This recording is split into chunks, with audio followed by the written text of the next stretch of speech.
नमस्कार। तो CUET UG 2026 की तैयारी चल रही है। अगर एप्लीकेशन प्रोसेस को लेकर थोड़ा कंफ्यूजन है तो आप बिल्कुल सही जगह पर हैं। आज हम ऑफिशियल गाइड को साथ लेकर पूरे प्रोसेस को स्टेप बाय स्टेप इतना आसान बना देंगे कि फॉर्म भरने में कोई दिक्कत ही ना आए। तो चलिए शुरू करते हैं।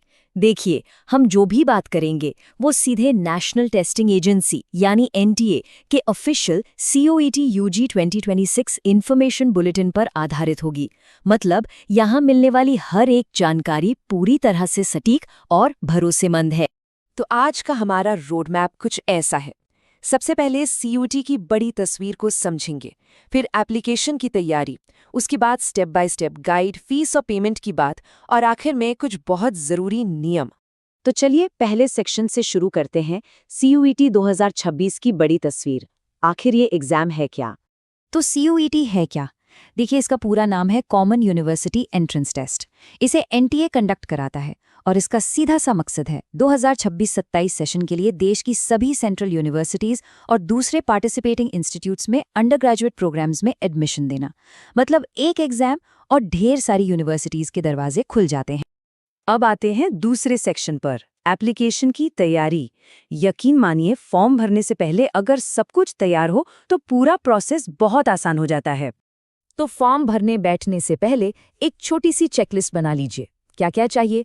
आपकी पर्सनल डिटेल्स, एजुकेशनल क्वालिफिकेशन की जानकारी, कौन सी यूनिवर्सिटी और प्रोग्राम चुनना है, कौन से टेस्ट पेपर देने हैं, एग्जाम के लिए शहर कौन से चुनने हैं, और हाँ, सभी ज़रूरी डॉक्यूमेंट्स की स्कैन कॉपी। अच्छा, अब यहाँ पर ज़रा ध्यान दीजिए। हर डॉक्यूमेंट के लिए कुछ खास स्पेसिफिकेशंस हैं, जैसे आपका सिग्नेचर JPG या JPEG फॉर्मेट में 10 से 50 KB के बीच होना चाहिए। अगर कोई डिसेबिलिटी सर्टिफिकेट है तो वो PDF में 50 से 300 KB का, और आइडेंटिटी प्रूफ JPG या JPEG में 10 से 200 KB का। सबसे ज़रूरी बात यह है कि हर डॉक्यूमेंट एकदम साफ सुथरा और पढ़ने लायक होना चाहिए। चलिए अब आते हैं तीसरे और सबसे ज़रूरी सेक्शन पर, स्टेप बाय स्टेप गाइड। देखते हैं NTA का ऑफिशियल 4 स्टेप प्रोसेस। पूरी प्रक्रिया सिर्फ इन 4 आसान से स्टेप्स में बटी हुई है। Step 1 registration form, step 2 application form, step 3 fees payment और स्टेप 4 कंफर्मेशन पेज डाउनलोड करना। चलिए एक एक करके सबको समझते हैं।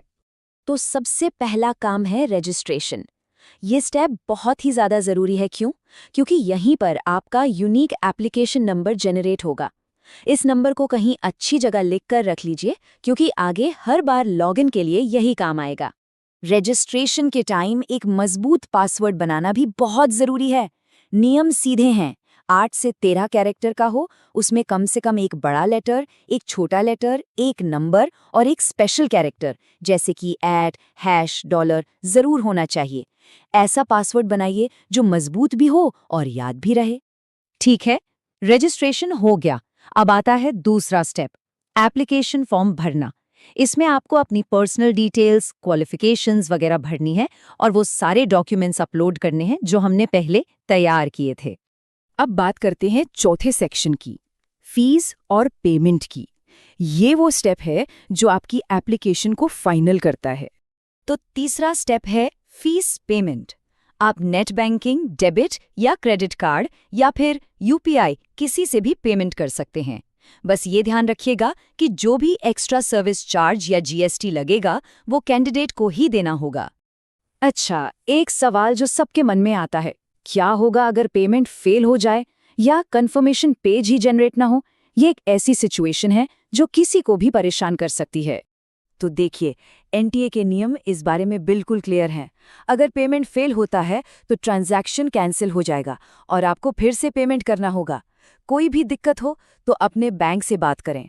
और हाँ, अगर गलती से 2 बार पेमेंट कट जाए तो घबराना नहीं है। NTA फाइनल रिजल्ट के बाद एक्स्ट्रा पैसा रिफंड कर देगा। लेकिन एक बात गांठ बांध लीजिए, बुलेटिन में साफ साफ लिखा है, एक बार फीस जमा हो गई तो किसी भी हाल में NTA उसे वापस नहीं करेगा। मतलब एक बार पेमेंट सक्सेसफुल हो गया तो वो फाइनल है। और अब आता है चौथा और आखिरी स्टेप, कंफर्मेशन पेज।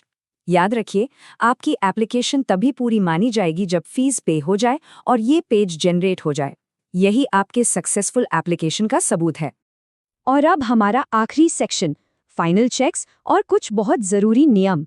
चलिए कुछ ज़रूरी बातें फटाफट से दोहरा लेते हैं। सबसे पहली और सबसे ज़रूरी बात, आपकी डिटेल्स फाइनल हैं। अपना नाम, कैटेगरी, डेट ऑफ बर्थ, ये सब बहुत बहुत ध्यान से भरिए। एक बार सबमिट हो गया तो इसे बदला नहीं जा सकता। दूसरी ज़रूरी बात, हमेशा अपना खुद का ईमेल और मोबाइल नंबर ही इस्तेमाल करें। क्यों? क्योंकि एनटीए से सारे ज़रूरी कम्युनिकेशन और अपडेट्स आपको इन्हीं पर मिलेंगे। और तीसरा नियम भी इसी से जुड़ा है। एक मोबाइल नंबर और एक ईमेल आईडी सिर्फ एक ही एप्लीकेशन के लिए इस्तेमाल हो सकती है। तो जैसे ही फॉर्म सबमिट हो, ये 3 काम ज़रूर करने हैं। कन्फर्मेशन पेज को डाउनलोड कीजिए, उसे सेव कीजिए और भविष्य के लिए उसका एक प्रिंटआउट भी निकाल कर रख लीजिए। तो लीजिए, एप्लीकेशन तो सबमिट हो गई। अब बस एक सवाल बचता है। जिस तरह से ये एप्लीकेशन प्रोसेस इतनी बारीकी से समझा है, क्या एग्जाम की तैयारी भी उतनी ही पक्की है?